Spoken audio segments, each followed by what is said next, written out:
first place you can see up on the map is Babylon, ancient Babylon. And you can see here a picture of some of the ancient Babylonian relics. And Babylon is of course a particular area that is mentioned in the Bible and is mentioned in the Quran. And the people of ancient Babylon were known for a particular kind of magic, and that is that they were well known for their use of stargazing and magic. So there is a relation in the magic of ancient Babylon between stargazing and astrology and magic. And they used to worship the 7 stars of Babylon, the 7 stars. They used to seek nearness to their gods through 3 things, particularly through the use of incense, the use of knots, and the use of sacrifice to other than Allah. Now we come to Egypt. And as you can see there, we have a picture of Egypt, and we have some Egyptian hieroglyphics. The Egyptians were well known for using in their magic hieroglyphics, symbolism, and magical words. They have many manuscripts and scrolls that are written in hieroglyphics depicting the carrying out of magic. There was a particular place where they were known for the magic that they did, and you all know the story of Fir'aun and the magicians and how that came about. So this is indicating the ancient magic that took place in Egypt. Now we come to Persia. These were a people in ancient times who worshipped Allah alone. Their great military commander Rustum was one of the people who first introduced stargazing and astrology to the people of ancient Persia. What about magic in Islam? Magic in Islam is represented by letters, numbers, symbols, and signs that relate to the zodiac. They added to the ancient magic of Egypt, Babylon, and Persia, they added disgracing the Quran and attacking the Quran. So I want to explain to you magic in the light of an ayah in the Quran.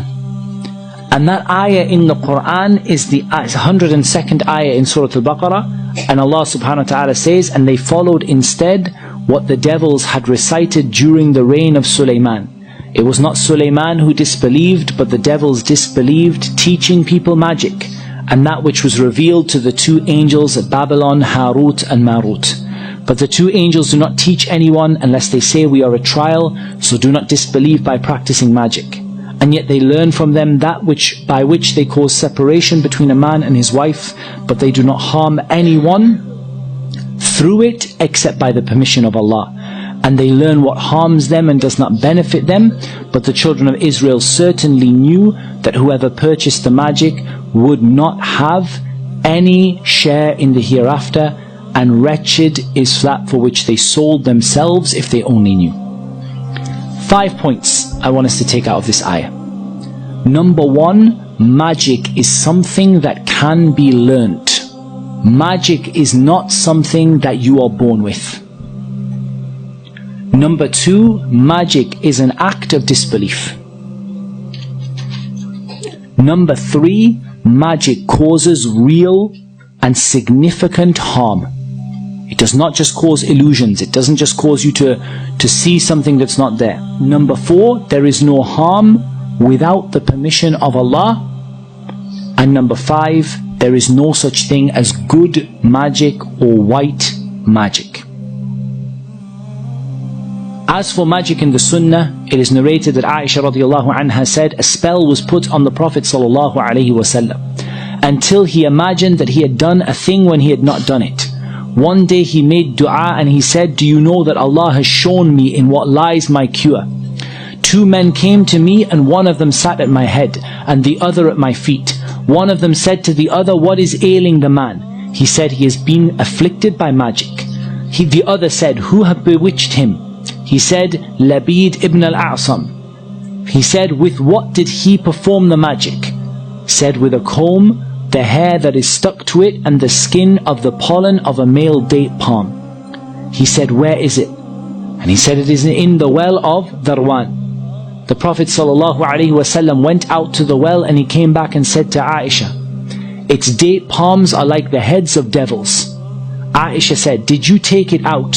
He said, no, Allah has healed me and I feared that it might bring evil upon the people, and then the well was filled in.